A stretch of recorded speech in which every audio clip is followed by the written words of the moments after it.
আমাদের নাট্যশিল্পীবৃন্দ,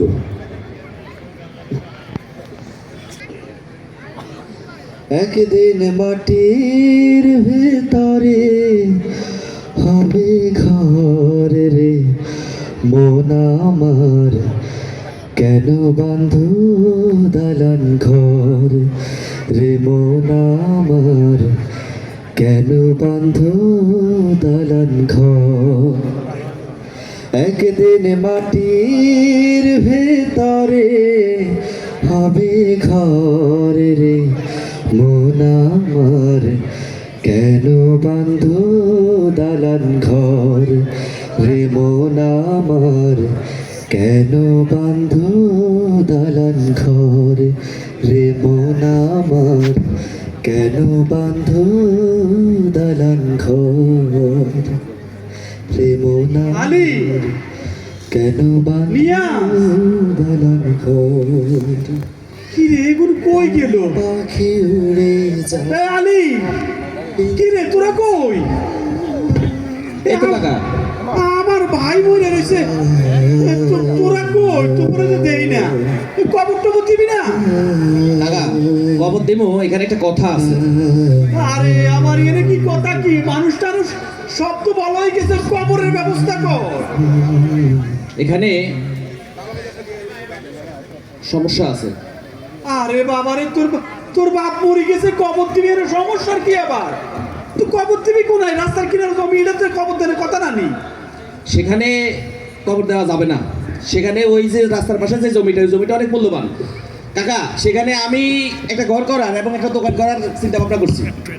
সেখানে আপনারা যদি কবর দিই তাহলে ওই মূল্যবান জায়গাটা নষ্ট হয়ে যাবে। কি করছ তুই ইন্টারিলে? তোর বাপের সম্পদ করছে, এত রাস্তার কিনারে মসজিদ আছে, ওই এনে শুইব। তুই এটা কি করছ? তুই কোনায় কবর দিবি? আরে কাকা আপনি আছেন, আমরা একটা লই।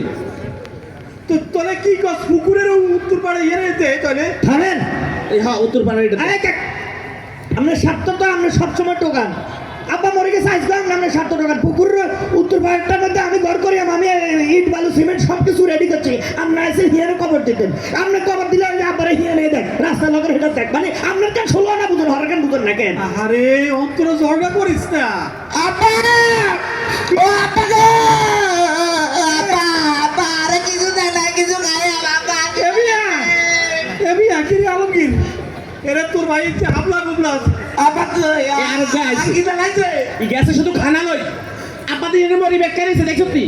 তোর আব্বা মরে গেছে, কইছিস না? আব্বা মরে গেছে আব্বা। কাঁদিস না, ওর কাঁদিস না, বয় তুই বয়, থাক, কাঁদিস না। এরে আলী আলমগীর, উনিয়া ঝুট, এই জগা বিবাদ জাগা জমি এডি এক ব্যবস্থা হইব। তোরা আগে কবরদানের ব্যবস্থা কর। শোনেন, আপনি আগে এটা সমাধান করেন। মানে আমগো জায়গা সম্পদে গেলে সমাধান ছাড়া এখন খবর দিতে পারবেন, আপনারা কবর দেন যাইবো। কবর দেওয়াটা মূল বিষয় নয়। ইনকা বাড়ির মধ্যে যত হেস লাগায় যদি ইনকে সব ধ্বংস করিয়া রাখতেছে, আপনারা কবর দেন হরতি তরিকে জব করিবা করে করি। এরে আয় একটা হেস লাগাই কেন? এই হেস লাগাই কেন? এই কাকা আপনি জমিগুলো ভাগ করেন। আর এই যে বোনের বিষয়টা, এই তুই যে বোনের বিষয় কইছস, বোনের ঘরে বিয়ে দিবার সময় ফেসন থেকে আপা জমি বেশি বিয়ে দেয় না, ওরে আবার কি বোনের ওর সম্পদ? হ্যাঁ আরে তোর আব্বা মারা গেছে, সম্পত্তি তো তোর তো বয়, এই তোর সম্পত্তি তোরা নিবি শরীয়ত সম্মত ভাবে। তোর বোন তোর ভাই, তোর ভাইয়েরা তোরা তো দূরে তুই নিবি। এই জগা বিবাদের কি আছে? না আমরা আমগো দুজনের যেতে হেতে যেতে কইছে বইনা করে দেন লাগতো না, আমগো দুজনের মিল করে দেন। ইকে তো অসুস্থ, ইকে জমি দাবা কি হাবা গোবা ইকে কিরবো, ইকে জমিতে কিরবো। আমগো দুজনের মধ্যে একটা সুন্দর করে একটা বন্টন করে হিয়ারের কোনারে কবর দিতে কবর দেন। আচ্ছা কাকা শুনেন, কথা আর কেন আছে কি কথা আর কেন হলো, ওই যে আবার ব্যাংকে টিয়ে যেগুন না, হ্যাঁ এন আব্বা মারা গেছে এই 4 দিন হরে খানা দানা। তারপরে আমরা তো আবার ওই আয় আবার সামনে ইলেকশন করি, মেম্বার ইলেকশন করি। তুই মেম্বার ইলেকশন করবি, তোর তো 7 দিনে খেলার লোক, এরা সম্পর্ক কি? আরে কাকা বুঝে অপচয় ইয়ে তাও ঠিক বেশি কথা কস।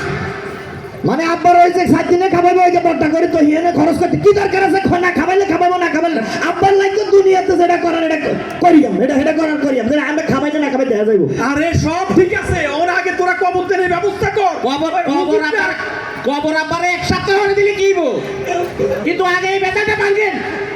শুনেন ও টিয়া যেগুন এখন উড়ানোর ব্যবস্থা করে দিত কোন টিয়া এখন উড়াই তো আচ্ছা পরে আবার খবর দিব গাই এইটা তো ব্যর্থ হয়ে গেছে এইটা সব সাগাত মানে এতক্ষণ কিছু কই নাই আমি তো করে আমার ভাই মরে গেছে আর তোরা আর ভাইয়ের খবর না দিয়ে তোরা টাকা তুমি মাছ করা কাকা মেসে একটা খবর দিয়ে কথা হবে না আবারে খবর দিয়াম তো ও কথা হবে না চুপ করে থাক আগে উত্তর পাশে খেতে রে তোর তো কোনো দোষ নাই দোষ তো সবার ভাইয়ের আমি তো সেতন গেলা কিন্তু মাত্র মাছি ধরবে তোর কথা কইছিস আর বাবা নেই যে তোর এতক্ষণ কিছু কই নাই আমি আমার ভাই এত কষ্ট কইরা বিদেশ করছে গরু দুধ বেচে মুরগি বেচে তো করে লেওড়া করাইছে তোর তো ভালো সন্তান বানাইতে পারে নাই সব দোষ তোর ভাইয়ের আর ভাই যদি এই সম্পত্তি না রাই এই কুলাঙ্গা তোর কুলাঙ্গা জন্ম দিছে আজ আর ভাই মরিজানের কারণে আজ তোর আর ভাইরে কবর দেস না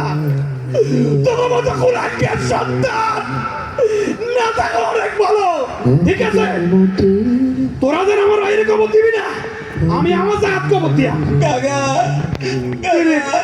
আর জায়গা যাবে একদিন আমারে আই জায়গা দেয় মেডাল বসে কবর দিয়ে তোর লেখাপড়া কি মূল্য রইল তোর এই বউটা এই প্রতিবন্ধী ইচ্ছা করে ইচ্ছে জায়গা তো কবর দিব তোমার সম্পত্তি কি দাম এই নেতাগিরির কি দাম এগুলো আসলে আসলে তবু তো কোনো দোষ না দোষ আর ভাইয়ের আর ভাই নিজে না খাই তোরে মানুষ করছি তোরে লেওয়া করেছে আজকে আর ভাইরাই মূল্য আর ভাই ধর্ম শিক্ষা দিতে পারে না তো করে এলে আর ভাই আজকে মরি জানার আর ভাই কবরে থাকা হয় না ঠিক আছে তোরা কবর দেন লাগতো না তোর সম্পত্তি নিয়ে থাক আমরা আগে বলবো না বাকি কাকা এই যে শতান মারি তুই যে শতানের হাত বাকি লাগে এক পাচক কে টাকা আর ভুল হইছে আমি যে আলা ধরতে কাকা আমি সামনে বলা পড়া মানে আর খবর সামনে খবর দেয় ও বাবা ও বাবা এই বাপ সব বন্ধুর অনেক আরো খারাপ করছে আজকে যে সম্পত্তি রাইখেছে তুই খবর দিছে সব তো তো করে দিয়ে গেছে 3.5 হাত মাটির লাই আজ তোর আর বাইরে অপমান করো আর ঘরের সামনে দেয় না পারে বাড়ি আর আমি জিয়ানে বাবা লাগে ইয়ানে তো আর কোনো দায় দাবি নাই আই খানা করে কেটে না আর তোর আর জায়গা পেড়ে দিয়ে আচ্ছা ঠিক আছে তোরা যা তুমি ভুল বুঝতে পারছ তাহলে তোরা লো ইমাম সামনে খবর দে তাড়াতাড়ি লাশ খবর ধরে ব্যবস্থা ভাই ভাই আর করিয়েন না বহুত করছেন ভাই বহুত সিটিং বাদি করছেন আপনারা অনেক কষ্ট করে হয়েছে ভাই তোর এই বাইরে আমরা মিলি যাই ভাই রাইট এই যে ঠিক আছে এই যে ভালো আমরা খারাপ ধর আশহাদু আল্লা ইলাহা ইল্লাল্লাহ আশহাদু আন্না মুহাম্মাদান আবদুহু ওয়া রাসূলুহু ভালো পাখি উড়ে যাবে পিঞ্জর ছেড়ে ধরা ধামে সবই রবে তুমি যাবে চলে একদিন মাটির ভিতরে হবে ঘর